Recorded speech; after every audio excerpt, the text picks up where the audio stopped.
We begin with breaking news at 11. Police searching for serial burglary suspects who've hit 9 homes so far, getting in through first-floor balconies. CBS 2's Christy Fajardo is live in Studio City with the late-breaking details. Christy? Yeah, Suzanne and Crystal, neighbors on this block are now locking their doors, spreading the word, and the LAPD has also put out an alert, and we want to show you the photos they have just released. Take a look. This is the ring the LAPD says has burglarized at least 9 apartments, all on the same block, all in a span of 2 months. Police say the trio is breaking into first-floor apartments between the 12,700 and 12,800 block of Moore Park. They carry messenger bags and backpacks and are after jewelry. At one complex, several neighbors tell us there's been 3 break-ins, 2 while people were home.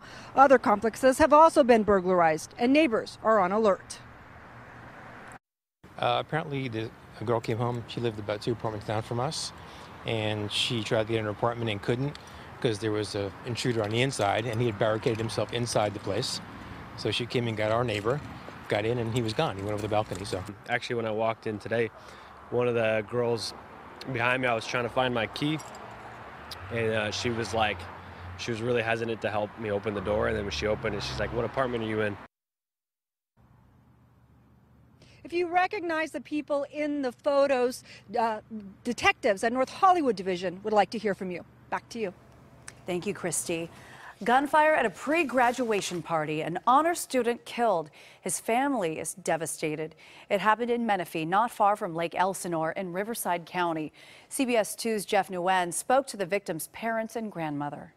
Neighbors say the deadly shooting happened after a party at that home while the owners were out of town. The world lost something great because he was one of those kids where I know he could have made a difference in something. Corey and Ernestine Anderson say their 18-year-old son, Devon Perkins, never gave them any problems. But trouble found him in the form of gunfire early Saturday morning. This is security video that captured the chaos near the corner of Cleary and Michener Streets during the shooting that took Perkins' life. He had just finished his first year at Cal State Dominguez Hills. His mother says her son started college a year early because the honor student managed to skip a grade. In elementary school, in 2nd grade, he was up at 4 o'clock in the morning trying to prepare himself to be ready for school. We would have to make him go back to bed. Neighbors say the shooting came in the wake of a party at this home while the owners were away. They have an adult son who neighbors say advertised the event as a pre-graduation party, which included a cover charge. Neighbors say about 150 partiers showed up here before the shooting. He was my heart, and I was his heart. The Riverside County Sheriff's Department says there's been no arrest so far. Perkins' grandmother is asking the shooter to turn himself or herself in. He's one of the reasons I get up in the morning. Perkins' brother has started a GoFundMe campaign to help raise money for his funeral. It hurts.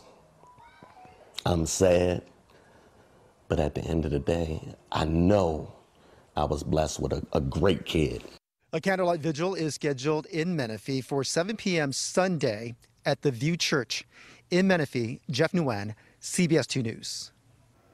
2 crimes caught on camera. A man robbing a restaurant is shot by a mysterious gunman. CBS 2's Lori Perez has more from the Cozy Corner drive-in in Santa Ana. The Cozy Corner's security cameras were rolling at 12:43 Saturday morning as police say this masked man entered the Santa Ana restaurant with a black revolver and demanded money. Watch as he throws a bag at one of the workers and, hands shaking, she fills it with cash from the register. We've slowed it down and highlighted what happened next. As he grabs and takes the bag, shots fired. You can see the explosion of a bullet hitting a cup at the drink machine. He turns, and then we see him go down to the ground as at least 1 bullet appears to hit him in the back. 3 bullets. Cook Daniel Acevedo says he heard at least 3 shots. You can see where detectives have marked 2 of them, and Acevedo says they came from a car that was at the drive-through window. Best case, he says maybe the car wanted to help after seeing what was happening through the drive-through window. It doesn't explain why police say the shooter's car, seen here, took off on Harbor Boulevard. Police responded and found the suspected robber across the street, shot twice in the upper body and bleeding. He was taken to the hospital. Police say they also took a woman he was with into custody.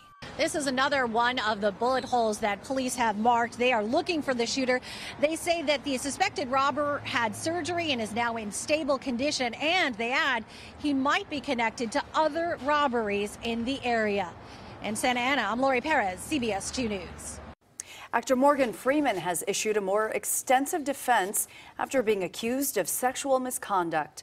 He admits he joked with women and says he tried to make them feel appreciated and at ease, but insists he didn't assault anyone or offer work in exchange for sex. 8 women accuse him of sexually harassing behavior. He said in a statement, "I am devastated that 80 years of my life is at risk of being undermined in the blink of an eye. It is not right to equate horrific incidents of sexual assault with misplaced compliments or humor." An American jailed for 2 years in Venezuela is free tonight following U.S. intervention. Josh Holt arrived in Washington, D.C. tonight. He was whisked straight to the White House.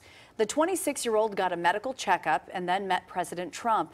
Holt had traveled to Venezuela to get married, but spent nearly 2 years in jail on weapons charges.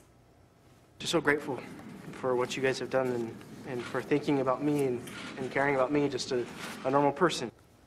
The Utah man and his wife were released after high-level talks between U.S. lawmakers and Venezuela's president. The White House says an advance team is en route to Singapore to work on logistics for a possible summit between President Trump and North Korea's leader. Meantime, Kim Jong-un and South Korea's president met for the second time discussing peace and President Trump. A patriotic lesson in Westwood on the true meaning of Memorial Day. Boy and Girl Scouts placed American flags on 88,000 graves at Los Angeles National Cemetery. John McMillan Jr. Charles E. Burnett. They fought hard. They fought till the death. It's important to say thank you because they worked really hard and they did something really risky. Some 10,000 scouts took part in today's event. Now to the case of the lost pot-bellied pig. That's coming up. A 200-pound pig lost in Hollywood. I'll tell you how he's reunited with his owner. A change in temperatures is coming our way. Stick around, I'll let you know what to expect as we get into Memorial Day. That's coming up. Plus, check this out. Flames shooting out of an SUV on the freeway. A frantic witness tries to help.